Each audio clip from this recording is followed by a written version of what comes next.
But it's a very dangerous situation. And of course, it sets a precedent for other industries to go the same way.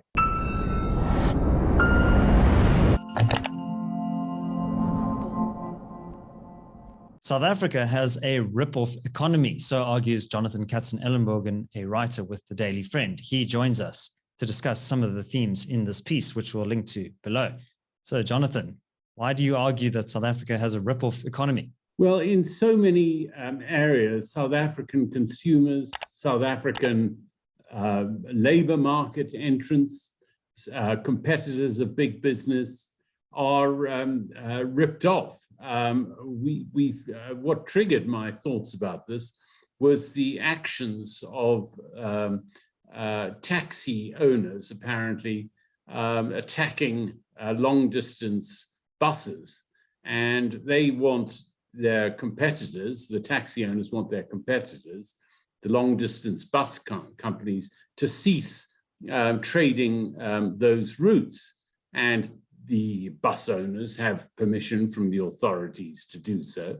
And here you have taxi owners apparently, allegedly, arranging attacks on buses in which one driver is being killed.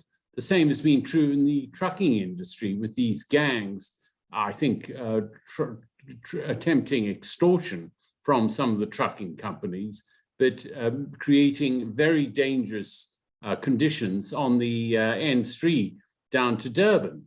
And, this has been going on for quite some time. Law enforcement is not on top of the situation. And then I thought of other areas where, companies are ripped off, and that is, I think small businesses in this country have a very hard time. One is because labor rates are imposed on them. They're not able to negotiate appropriate labor markets to their profitability and the economics of their own businesses. Instead, they are imposed by something called a bargaining council, which favors big companies which can afford these wages and the larger companies. Then there are other aspects to it. BEE, why should certain people rather than others get preference in being given shares in companies, and in the early days being able to pay for these through the cash flows? And this is repeated, in other areas. Most South African industries are oligopolies, that is, that they are dominated by a few. And these companies are able to effectively impose prices on the consumer. One is that often the case is that through competition, they can establish the prices and manipulate the prices. Sometimes they're charged, sometimes I would argue that they're not, so that the smaller rats and mice go away and that they can get them out of the sector. And also through what's called import pricing parity, whereby if they're granted tariff protection, they're then able to price at the imported landed cost of the item. And this is the case with steel. All right, so there's high degrees of concentration in the economy. There's also this breakdown in law and order, which is directly affecting businesses. Then there's also the policy level as well. And one of the official routes of value extraction is through South Africa's Black Economic Empowerment Framework. You addressed that in the article. Do you want to share that with our viewers as well?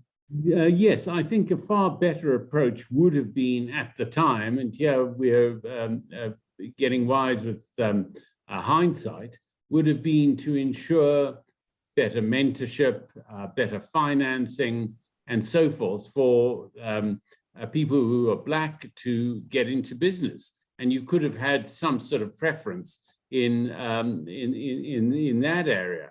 But for large businesses to do deals with many who became the elite at the creation because of the favorable climate for BE at the start, I think that is unjust in many ways. And I think that there is widespread resentment about that these people benefited, but not many others, not the masses.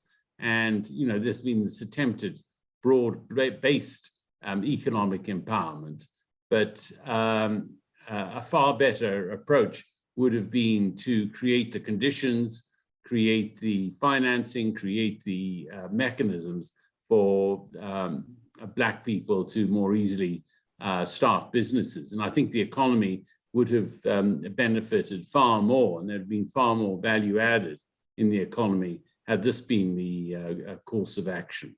Yeah, and as you point out in your article, the use of procurement policy has been a key driver of this, which has given an official institutional veneer to this rent-seeking kind of behavior. Yes, that's another problem, is that many of the parastatals have gotten into difficulties because of their procurement. Their procurement is often way overpriced. What happens is that they have to go to BE suppliers. There are few of these suppliers perhaps in the industry, and these suppliers are not the OEMs, that's the original equipment manufacturers. They'd be intermediaries, so they put their margin on. So the supplier gets their margin, the intermediary gets their margin, and so on. And so it merely drives up the cost. All right, so I guess there are two separate themes here, Jonathan. The one is at the policy level, could we have economic reforms that unlock growth? Those have not been forthcoming, as we've documented on our channel many times before. Then there's this other question of the actual capacity of the state to deal with the breakdown in law and order and the rise in violent criminal syndicates. One of those syndicates has been in the construction industry, which has given itself a somewhat official basis. It's trying to formalize some of its activities. I'm referring here to some of the construction mafias that have been operating. Do you want to elaborate on that? Well, I think these construction mafias, which demand 30%, because that's the set aside for Black businesses on public construction projects. So these mafias, as they're known, come along to these construction sites and demand that they should get to 30%. And they don't necessarily go away, and they're creating a detriment for investment. And it's creating a misallocation of resources, and it's plaguing the entire construction industry now. It's not only in KZN as it was originally, and now some of these construction mafiosi have gained an air of legitimacy by making themselves into business associations. But it's a very dangerous situation, and of course it sets a precedent for other industries to go the same way. Yeah, and we started this conversation by talking about the attacks on commercial bus operators, and you ended your piece by quoting the CEO of Intercape, Mr. Ferreira, who said that as far as taxi violence is concerned, we appear to find ourselves in a failed state where lawlessness and anarchy rule, he said. This is anarchy, plain and simple, and unless this is stopped and dealt with decisively, our country is on a path to self-destruction. Do you think that policymakers will heed the words of Mr. Ferreira there? I don't know. They apparently the police have gotten on top of the truck violence. One hears about there are very, very few cases, I think, since 2021 was the last I heard of truck violence. But that was, on the whole, in KZN, around the Moy River Plaza. And, the construction mafias operate nationwide. But they could do something. I don't see why they can't. And they've got to show their effectiveness. If they show their effectiveness in one area, I think it will send an example. It's something that they have to do to, I would argue, to save business and the economy, because these things are going to spread, and they are spreading. Jonathan Katzenellenbogen, thank you very much. Let's hand over to you, our audience. Do you think that South Africa is heading towards a failed state? Leave your thoughts down in the comment section below. Also, if you enjoyed this analysis, you might want to become a subscriber of the CRA.